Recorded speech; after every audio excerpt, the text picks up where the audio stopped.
What's up, everybody? Forgive me. I am just keeping track of what's going on in the free agent market at the moment, so I may be looking at the phone every now and then, looking down. I apologize.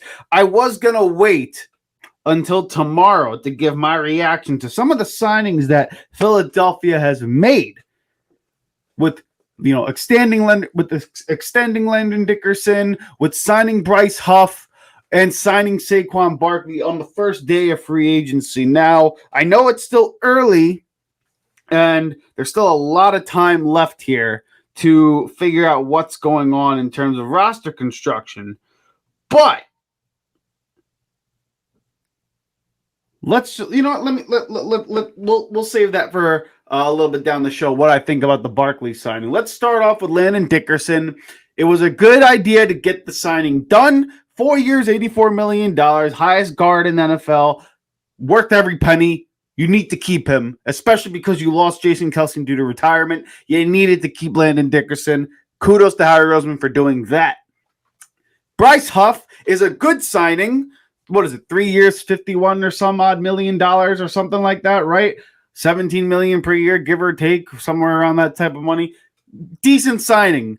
I get the idea. You're paying a young edge rusher who just came off a career year with 10 sacks. He did only play 50% of the snaps, if that, with the New York Jets. And maybe the workload may be a little too much for him, and he can't necessarily stop the run. But if the idea is that you're going to trade Hassan Reddick or Josh Sweat at some point, this is kind of an insurance policy, a younger insurance policy who can get after the passer. Not necessarily a bad move, and maybe we address edge in the draft too. Which now brings me to Saquon Barkley.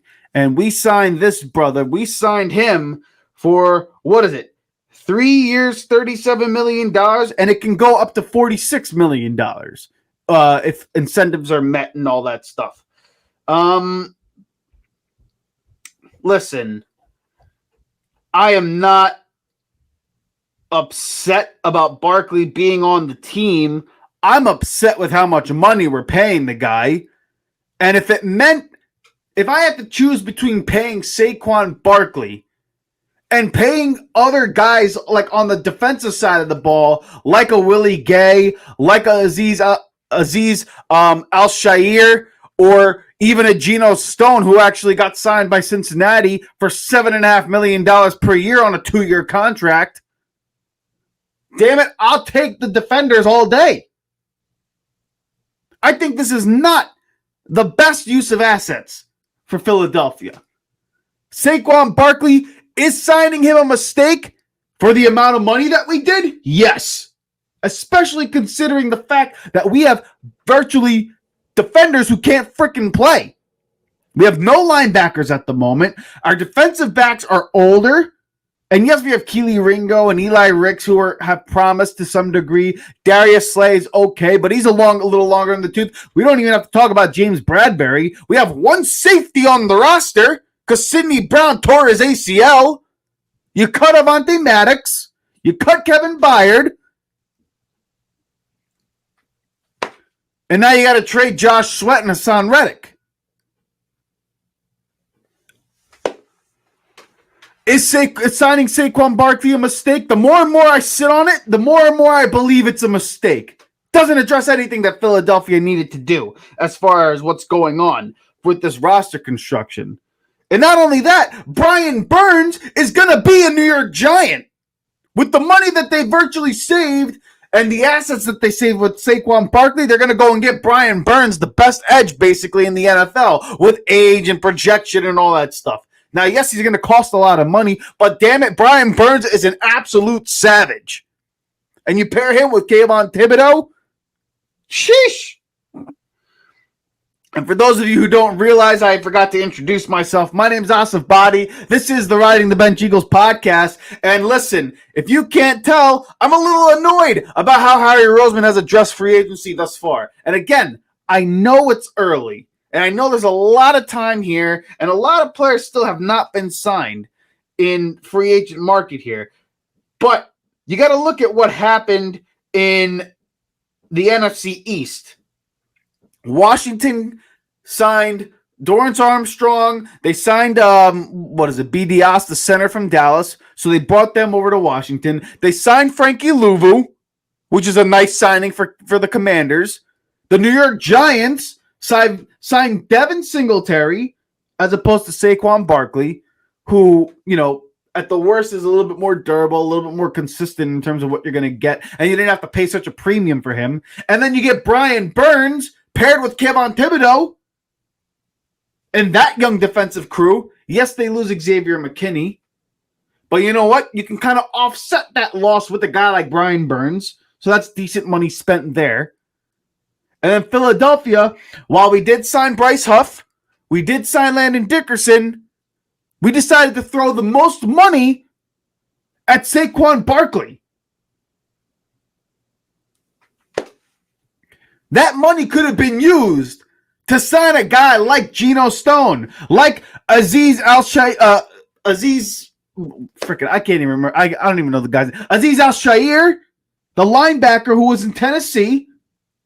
You could have signed Willie Gay, and I know Willie Gay's still out there on the market, but we could have signed him for a projected value of $7 million.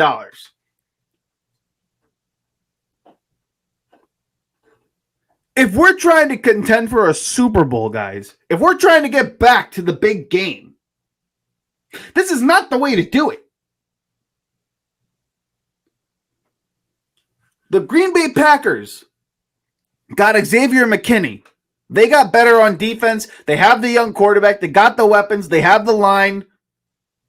The Rams got better. They signed an offensive guard who's a nice player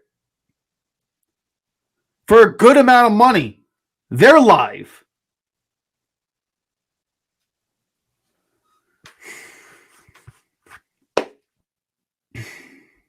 Washington got better. The New York Giants got better. I don't know what Dallas is going to do. They took a hit. And Philadelphia, I don't know if we got better with the issues that we had.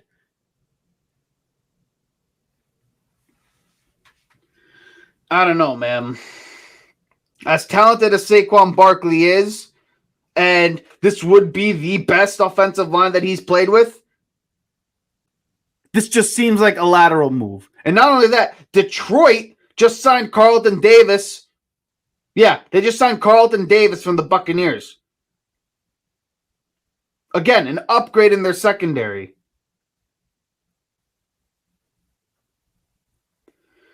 I don't know, man. This seems like a very... Jeez. I even forgot Josh Jacobs is a Green Bay Packer. Xavier McKinney is a Green Bay Packer. We could have gotten 2 to 3 defensive starters. And we paid a premium for Saquon Barkley. Now, I get it. Maybe I'm wrong because Saquon Barkley is such a specimen and he's such a physical freak and he has all this ability behind this offensive line. Maybe, just maybe, he proves me wrong.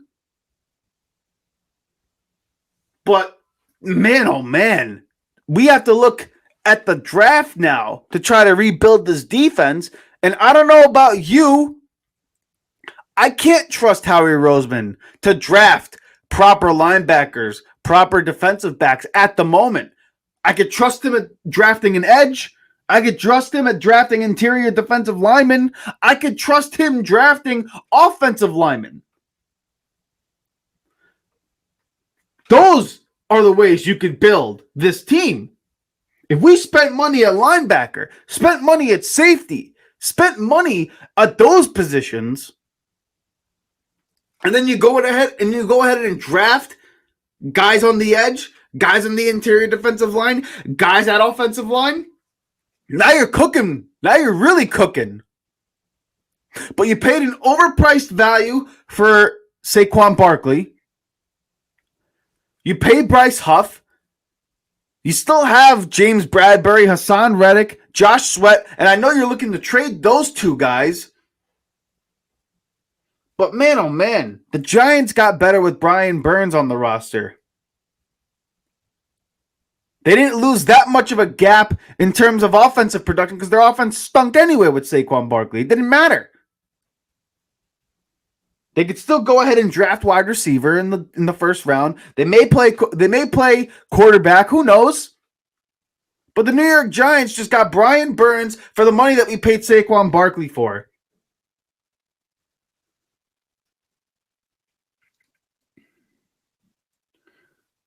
Oh, the Philadelphia Eagles signed linebacker from the Saints, Zach Bond, for a 1-year contract.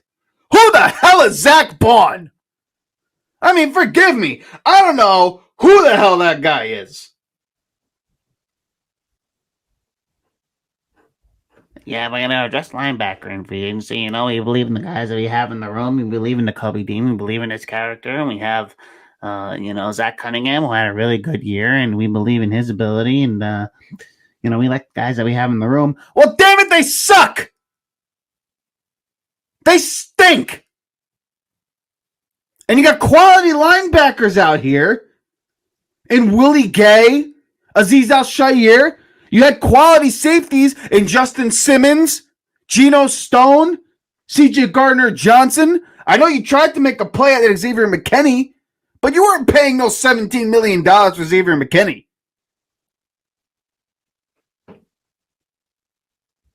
I mean, good God almighty.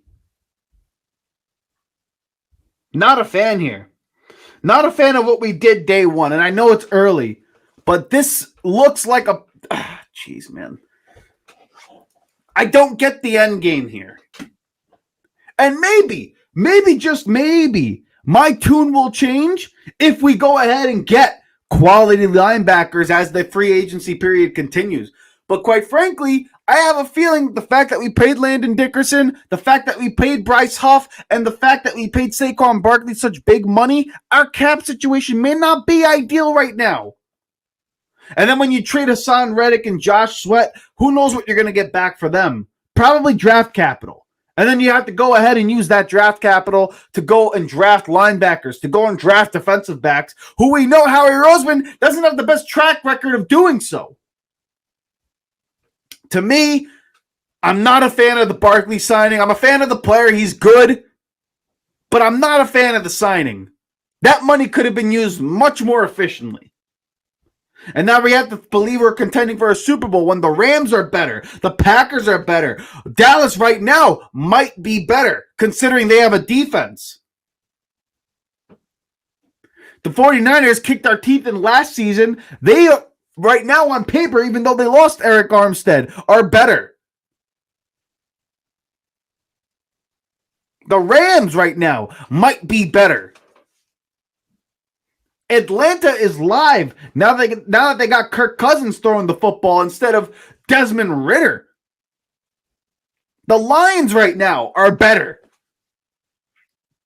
So what are we ranked right now? Maybe the 5th or 6th best team in the NFC? That's not good enough. It's really, really not. And maybe we become a high-scoring offense with Kellen Moore and drop 35 a game. But I'll be damned if we could stop a parked car. And in the NFC, with some of the young quarterbacks that are out there, with some of the quarterbacks that are there, and the offenses you got to deal with, you got to be able to make some stops. Today, Philadelphia didn't address anything to help them make stops. They really, really didn't. And it's unfortunate, because I came into free agency very excited for what we could potentially do. And as of right now, albeit very early, not the best start. It really, really isn't. Let's see what Howie Roseman does going forward. But boy, oh boy, I think we missed out on a huge opportunity here. I really, really do.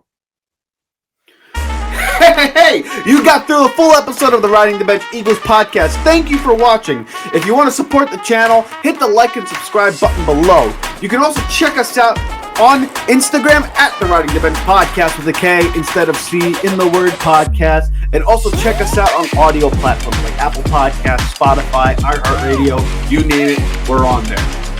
All of that is in the description below. Please come back next time for the Riding the Bench Eagles podcast. Thanks for listening.